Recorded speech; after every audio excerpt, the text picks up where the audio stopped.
म्हणतात ना की जात नाही ती जात, आणखीन याच जातीवर महाराष्ट्रामध्ये रणकंदन सुरू झालेलं आहे। आणि कोणतीही लढाई कुठेही असो, मग ती रस्त्यावरची असो किंवा वेगळ्या राजकीय पक्षांची असो, त्यांना शेवटी यावं लागतं कोर्टातच। म्हणतात शहाण्यानं कोर्टाची पायरी चढू नये, पण एकदा पायरी चढली की तारीख पे तारीख असतं, आणखी वेगळे प्रश्न, समस्या, अडचणी या सगळ्याच असतात। सध्या मुंबईच्या उच्च न्यायालयामध्ये अत्यंत महत्त्वाच्या खटल्याची सुनावणी सुरू आहे। मराठा आरक्षणाचा तिढा काही सुटायला तयार नाही आणि कोर्टामध्ये त्याची जोरदार लढाई सुरू आहे। जयश्री पाटील यांनी याचिका दाखल केलेली आहे। जयश्री पाटील आपल्या सोबत आहेत। यांनी याचिका दाखल केली आहे की हे मराठा आरक्षण म्हणजे की हा खुल्या प्रवर्गावर अन्याय आहे, आणि त्यांच्या वतीनं आज बाजू मांडली। गुणरत्न सदावर्ते यांनी वकील म्हणून कोर्टात हजर झाले होते। जयश्री पाटील आपल्या पत्नी सुद्धा आहे, खरं त्यांच्याकडे आधी जायचं आहे, पण तुम्हाला आधी विचारतो की आज महिला दिन सुद्धा आहे।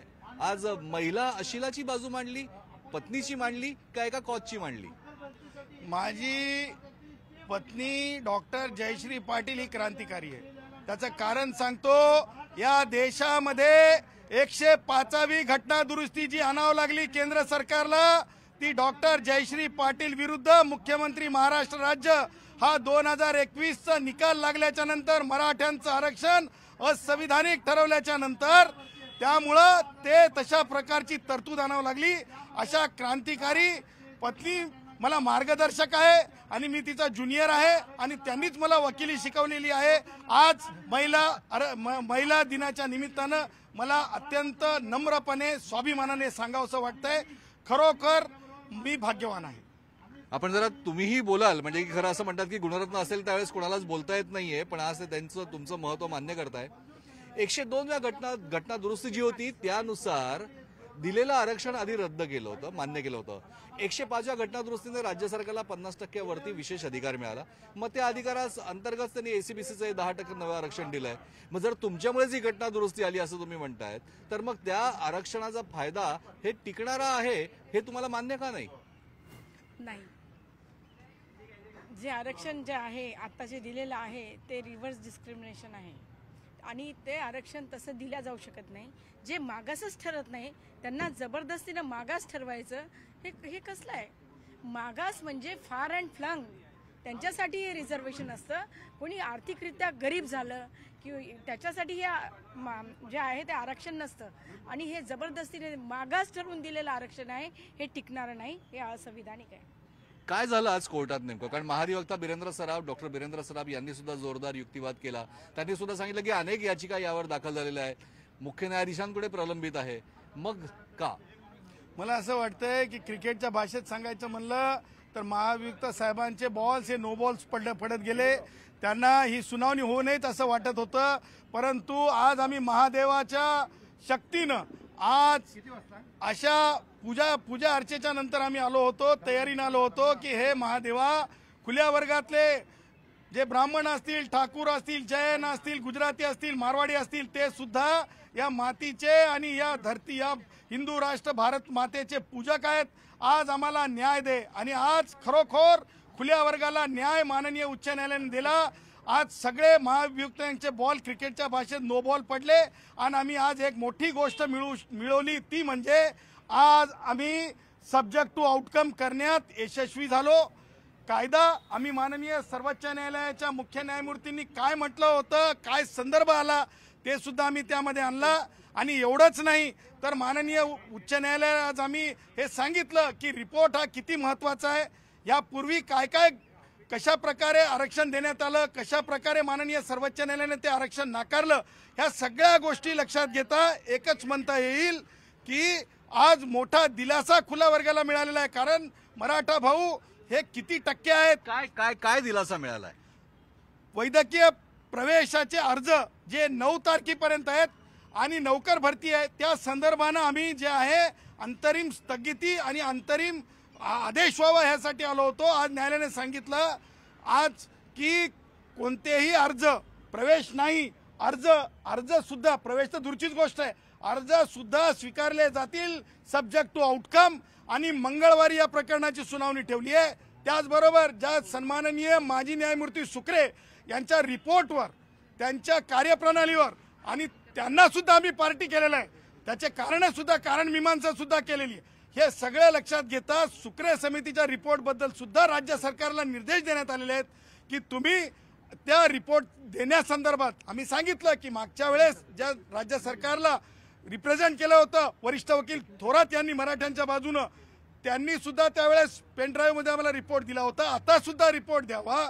त्या बाबतीत सुद्धा आज निरीक्षण न्यायालयाने नोंदवलेले आहेत. महत्वाच्या दोन्ही गोष्टी खरं तर कोर्टाने निरीक्षण नोंदवलं आहे. आज आता आपण नाही तुमच्याशी बोलायचं आहे.